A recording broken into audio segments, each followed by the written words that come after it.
अब पत्नी मुंह फुलाए बैठी है। हाँ, क्यों मुंह फुलाई है? पति ने डांट दिया। ओ मम्मी मम्मी, आज पति हमारे इन्होंने डांटा यार। अच्छा, दामाद जी ने डांटा, बात कराओ जरा। हाँ, क्यों दामाद जी आपने हमारी बेटी को डांटा? इतना सारा दहेज लिया था आपने। राधे राधे दोस्तों, स्वागत है आपका भक्ति भजन चैनल में। और गुरुदेव मेरा भी आपको कोटि कोटि नमन।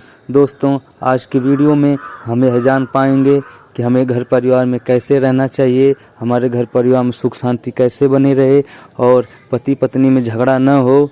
और इस सब चीज़ों को, तमाम चीज़ों को जानने के लिए आप वीडियो को पूरा देखिए। और भी बहुत ही सुंदर बात महाराज जी ने बताई है। श्री प्रेमानंद जी महाराज और अनिरुद्धाचार्य जी महाराज ने बहुत ही गजब की बात बताई इसमें कि हम अपने जीवन को कैसे आगे सुधार सकते हैं और हमारी ज़िंदगी में कभी कोई परेशानी ना आए। तो दोस्तों, वीडियो आप लोग पूरा देखिए, तभी जान पाओगे और समझ पाओगे। राधा वल्लभ श्री हरिवंश महाराज जी, ग्रस्त जीवन में पत्नी होने के नाते क्या पति को समझाना ठीक है? जिसके आचरण ठीक ना हो उसको श्री जी कृपा से सहन बहुत ठीक है, क्योंकि वो हमारा आधा अंग है, वो हमारा पाणी ग्रहण की। अगर एक दोस्त गलत मार्ग में जाएगा तो फिर दूसरे को हानि तो होगी ही। उस किसका प्रश्न है? हाँ, आपको समझाना चाहिए, प्रार्थना करनी चाहिए, प्यार से समझाना चाहिए, कठोर व्यवहार से नहीं। फिर भी नहीं समझते तो भगवान के ऊपर छोड़ देना चाहिए। नाम जप करो, भक्ति करो, भगवान से प्रार्थना करो कि हमारे पति की बुद्धि शुद्ध कर दे। तो निश्चित प्रार्थना में बहुत बड़ी सामर्थ्य है, प्रार्थना से सुधार हो जाएगा। पर अगर वो थोड़ा मानने वाले हैं, आपके प्यार का दबाव मानते, तो और जल्दी सुधार हो जाएगा। यदि आपको झिड़कने वाले हैं, आपकी बात नहीं मानते, तो फिर प्रार्थना ही काम करेगी। जी, मैं सहन कर पाऊं उनकी इस आचरण को, ये मांगना ठीक है आगे इन्होंने? हाँ बिल्कुल, बड़ा कठिन है बड़ा कठिन कि एक भगवत मार्ग का पति का वो शराब पी के आ रहे हैं।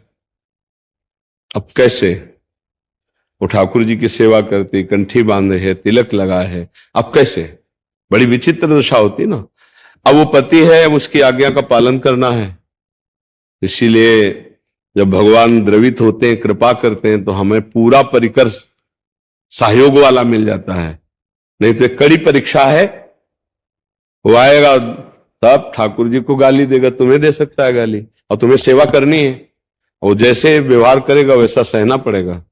भगवान से प्रार्थना करो, अपने धर्म से डिगे ना, तो निश्चित उसको भी भगवत प्राप्ति हो जाएगी, आपको भी हो जाएगी।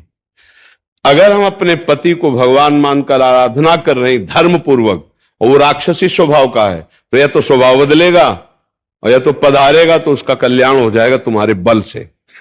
ये भजन, ये साधना व्यर्थ नहीं जाती है, ये व्यर्थ नहीं, कभी व्यर्थ नहीं जाती है। तो आपका पाणी ग्रहण किए हैं, तो आपका मंगल स्वरूप पति के प्रति भाव रखो कि भगवान इसका मंगल करे, इनकी बुद्धि शुद्ध हो, और भगवत भाव से रखो, उनसे नफरत न करना। प्रार्थना और प्रेम में सामर्थ्य है कि सबको सुधारा जा सकता है। एक दिन को सुधरना होगा। यदि आप नाम जप करती हैं, धर्म से चलती हैं, पति प्रेम करती हैं कि मेरे प्राणनाथ प्रभु आप ही इसी रूप में हो, कोई भी लीला करो, हम सहेंगे और आपका साथ देंगे और प्रार्थना करेंगे, तो एक दिन उनको घृणा हो जाएगी अपने आचरणों पर, आपके प्रति प्यार आएगा कि इतना सब करने के बाद फिर भी ये इतना प्रेम करती है। तो ये प्रभाव जो है वो खींच लेगा उनको। वही पुरुष जीवन में तरक्की कर सकता है। कहते हैं पुरुष की तरक्की में, पुरुष की उन्नति में उसकी स्त्री का हाथ होता है। यदि स्त्री तुम्हारे अनुसार चल रही है, तुम्हारी आज्ञा का पालन कर रही है और तुम्हारा ख्याल रखती है, बड़ी अच्छी है, तो ऐसी स्त्री को पाकर कोई भी पुरुष तरक्की करता है। और यदि पत्नी लड़ने झगड़ने वाली होती है ना, तो आपका मन काम धाम में लगेगा नहीं, पत्नी में ही लगा रहेगा। आपकी जो तरक्की है, जो आपका विकास है, जो आपकी ग्रोथ है, वो रुक जाएगी, पत्नी में ही समेट चला जाएगा। इसीलिए पत्नियों को चाहिए कि वो समझदारी का परिचय दिया करें, पति से झगड़ा ना किया करें। पत्नियां पति से झगड़ा करती हैं तो पति के कारोबार में उस झगड़े का बहुत बड़ा प्रभाव पड़ता है। मैं यहां शांति से बैठा कथा सुना रहा हूं क्योंकि कोई टेंशन नहीं है, और यदि मैं टेंशन लेके कथा सुनाऊं तो क्या आपको बढ़िया सी कथा सुना पाऊंगा? मुझे काम करने के लिए ना फ्री होना चाहिए, हाँ या ना?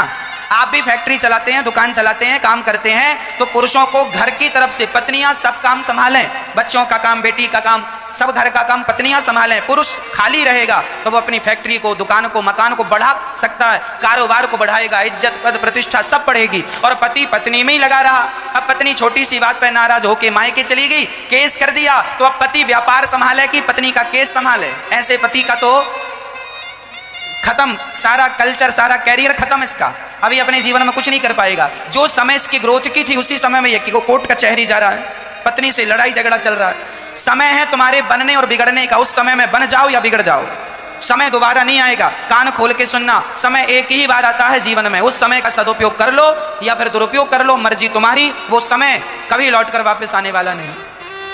इसीलिए वही पत्नियां अच्छी हैं जो बात बात पे झगड़ा ना करें, छोटी छोटी बातों का बदंकड़ ना बनाएं, राई का पहाड़ ना बनाएं, समझदारी से अपनी जीवन शैली को जिए। पति काम धाम करता है, जरा टेंशन में रहता है, हाँ कुछ बोल दे, अब पति ने बोल दिया, अब पत्नी बोली कैसे हो, बड़े लेट हो गए आज, कहाँ चले गए थे बिना बताए, बोल दिया गुस्से, चुप रहा कर, दिन भर बोलती रहती है, हाँ दिन भर मुंह चलाती रहती है। जरा डांट दिया पति ने पत्नी को, अब पत्नी मुंह फुलाए बैठी है। हाँ क्यों मुंह फुलाई है? पति ने डांट दिया। ओ मम्मी मम्मी आज पति हमारे इन्होंने डांटा यार। अच्छा दामाद जी ने डांटा, बात कराओ जरा। हाँ क्यों दामाद जी आपने हमारी बेटी को डांटा, इतना सारा दहेज लिया था आपने और डांट रहे हो? अच्छा अब देखो, एक तो बेचारा गर्म था, काम धाम कुछ बिगड़ गया, मूड ऑफ था, और तुमने और मुंह फुला के बैठ गई। और माँ और कुछ कह रही है, अब वो और डबल हो गया। जा बड़ा माँ माँ कर दी, जा माँ के घर, निकल जा घर से, दोबारा मुंह नहीं दिखाना, शक्ल नहीं दिखाना, जा। अब मम्मी मुझे निकाल दिया घर से। अब लो झोला उठाई भाग गई मायके। अब क्या हुआ, छोटी सी बात थी, तुमने झगड़ा कर लिया, माँ के घर चली गई। अब ये आदमी जो है, अब ये आदमी कुछ कहता नहीं है, अब तुमने भी बातचीत छोड़ दी, बात नहीं करेंगे, देखते हैं कब तक। अच्छा पत्नियों को क्या लगता है हमारा पति लेने, उसकी गरज हो तो लेने आए, तो क्या उसी की गरज है, तुम्हारी गरज नहीं है? ये जो गरज जैसे शब्द हैं और ये जो अरज गरज होती है ना, इसमें रिश्ते टूटते हैं, ये तुम्हारी सबसे बड़ी बेवकूफी है। गरज सिर्फ पति की नहीं होती और गरज सिर्फ पत्नी की नहीं होती। अरे रिश्ते एक से नहीं चलते, रिश्ते दोनों से चलते हैं। दोनों को समझदारी का परिचय देना होगा।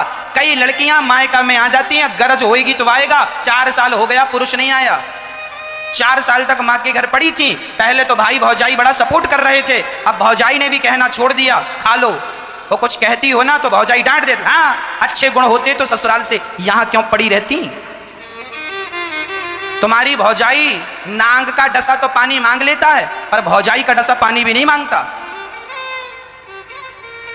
तुम अपने पाँव में कुल्हाड़ी ना मार लेना। पति गुस्से में है, डांट दिया तो चुप रह लो, कल उसका मूड ठीक हो जाएगा। कोई बात हो गई होगी, बाजार में कुछ कहा सुनी हो गई होगी, दफ्तर में, दुकान में, ग्राहकों से, कर्मचारियों से कोई बात विवाद हो गया होगा, उसका मूड ऑफ है, शांत रहने दो।